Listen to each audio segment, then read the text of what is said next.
Hello, my name is Russell Myers. Welcome to Issues Unite. So, Syria has been readmitted to the Arab League. So, this is a bigger issue than you may think. Of course, the very first thing that happened was the United States announced that threats against any nation that normalizes relations with Syria. This doesn't quite work. The Arab League is comprised of 22 nations in the Middle East and Northern Africa.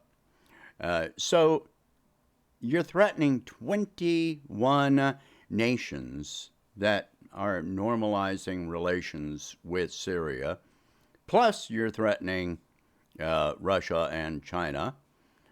So, yeah, that doesn't work out too well. But this is a big uh, issue. So, part of this is that Saudi Arabia has announced that they are going to stop funding any extremist groups that have been attacking Syria.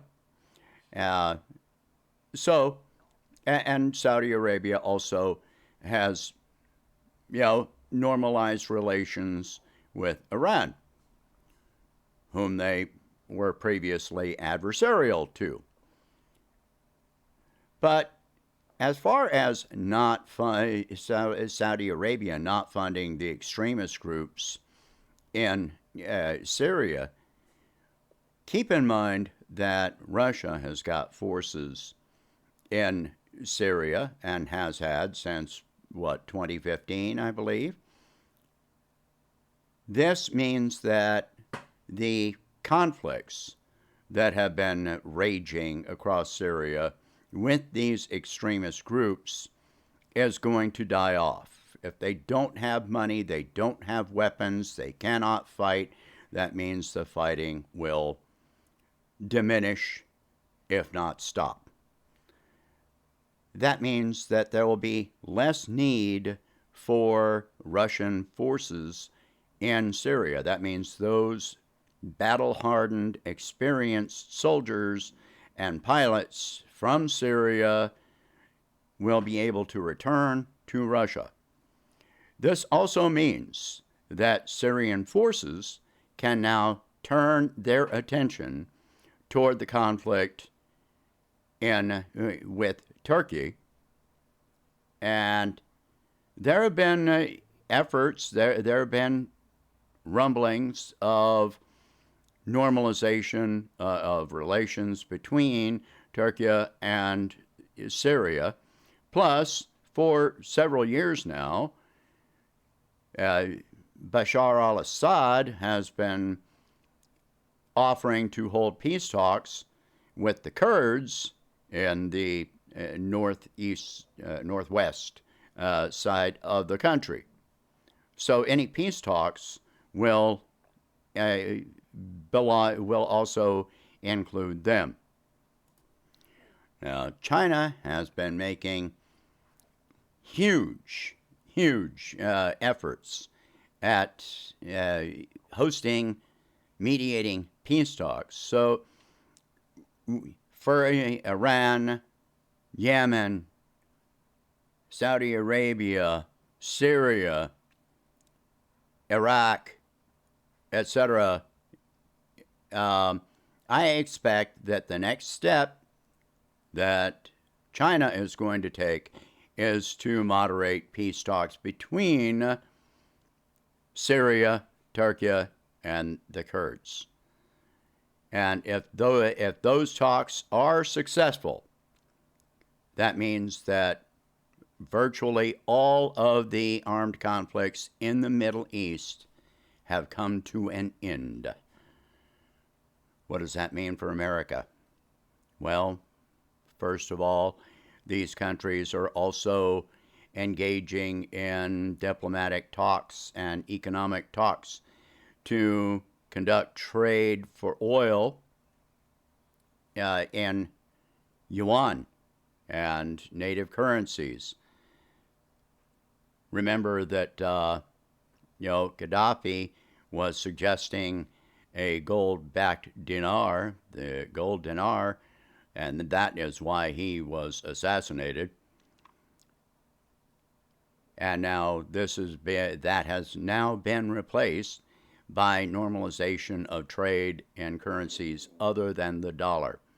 In addition, if these conflicts are not raging, the United States has been providing or selling weapons to all of these entities that have been fighting with each other, providing weapons to the Kurds while selling weapons to the Turks.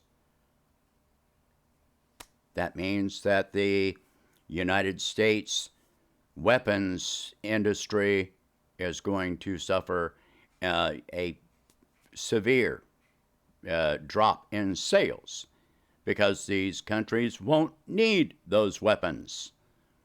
And if they do need weapons, they're probably going to turn to Russia and China. Would you buy weapons to a country that is threatening you for normalizing diplomatic relations?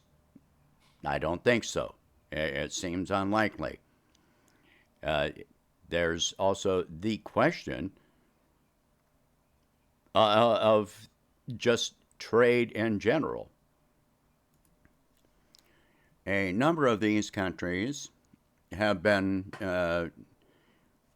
considering, including Saudi Arabia and Syria, are considering applying for membership in the BRICS alliance, and Vladimir Putin announced that they are.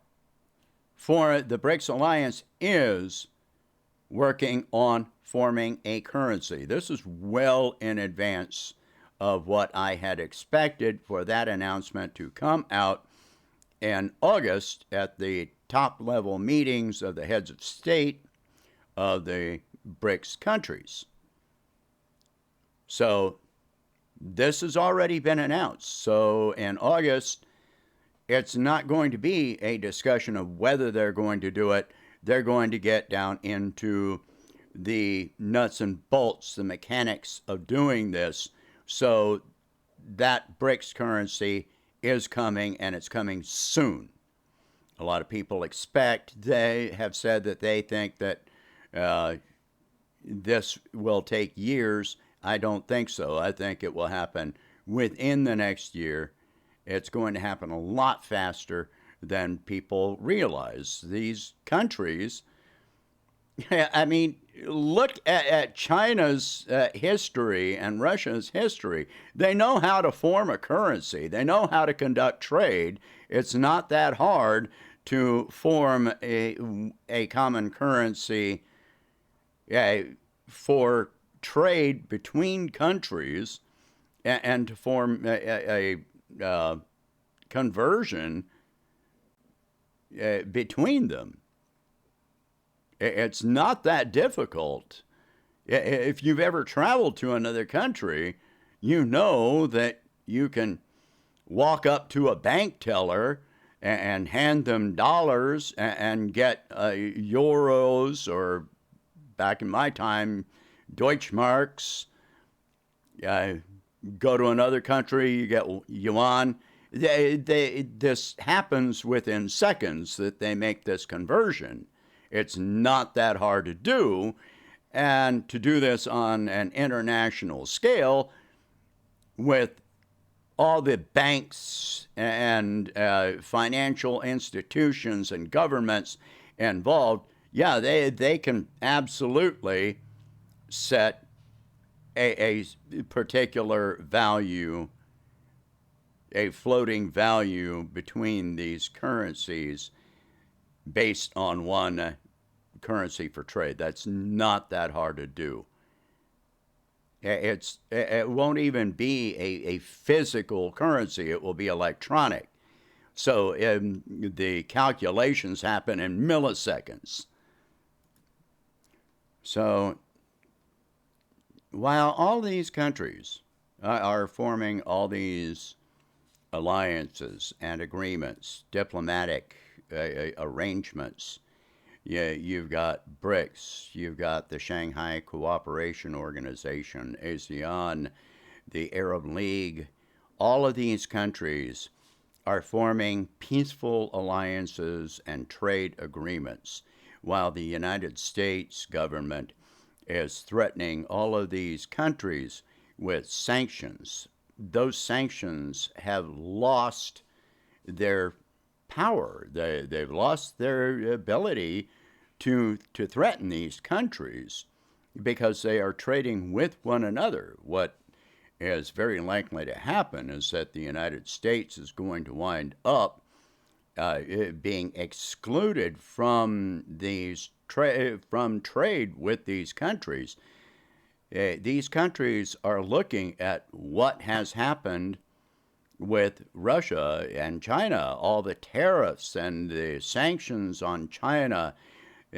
Russia is the most sanctioned country in world history, and yet their economy is doing extremely well. Their inflation rate is at less than 1%, and their economy is expected to grow more than Germany's this year.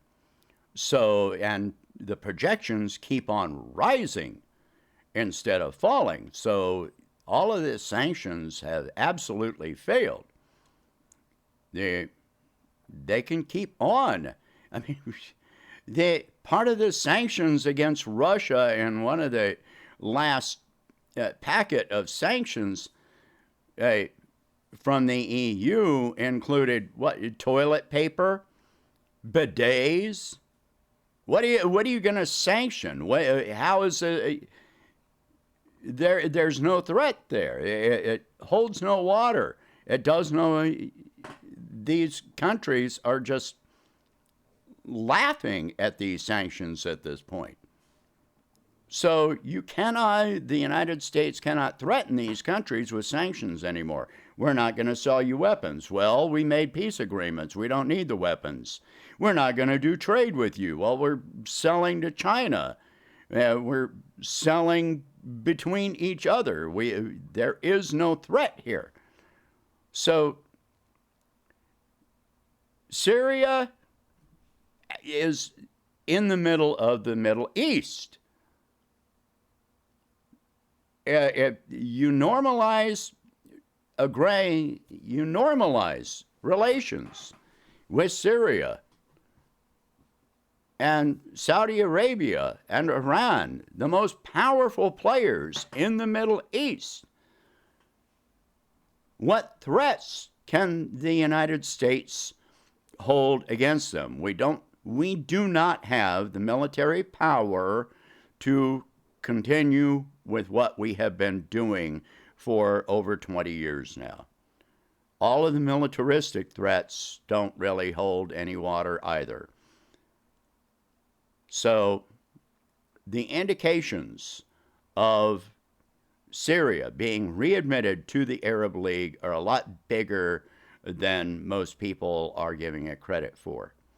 This is very, very big. Saudi Arabia not funding these extremist organizations is huge. That means that these extremist groups are not going to be attacking in Syria or Iraq or Afghanistan, etc.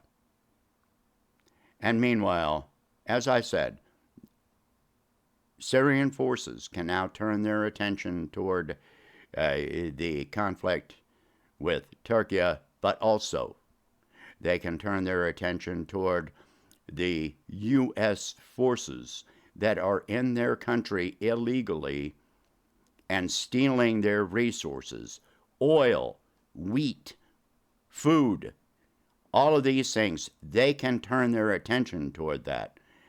And What is the United States going to do?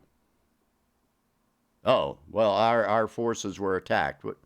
The first thing that Syria is going to do is going to be to make an announcement: you need to get out of our country, or our military will go after your forces.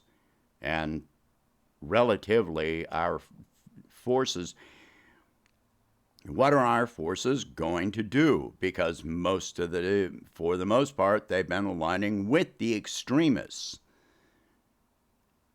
We don't have enough weapons to send to Saudi Arabia, to Ukraine. So are we going to keep arming these extremists? We don't have that many weapons left to give them. In Syria, Russian forces are unlikely to directly confront American forces, but that doesn't mean that they won't provide more weapons to Syria so that their forces can do so. And who knows, maybe China will sell them weapons as well. Maybe China is already selling them weapons. Iran produces, highly effective drones. So what if Iran starts providing drones to the Syrian military for the purpose of driving American forces out of their country? Iraq has said they want American forces out of the country. Saudi Arabia apparently is no longer, because Americans said that they're not selling weapons to Saudi Arabia anymore. So they're not getting weapons. They've made peaceful agreements with Yemen. So the United States wants to perpetuate armed conflict in country after country after country. And no, don't normalize relations with Syria. Keep attacking Syria. Keep sanctioning Syria. No, don't normalize relations with Iran. And on and on. And it's all failing. And this is a good thing. Peace is breaking out, and the United States is opposing it. But that's not stopping these countries from pursuing peace. Share this video. Talk about these subjects. Talk about the implications of all of this. If you can afford it, please donate whatever you can to help expand this channel and my presidential campaign, and I will catch you in the next one. Thank you for watching. Hope you have a good day.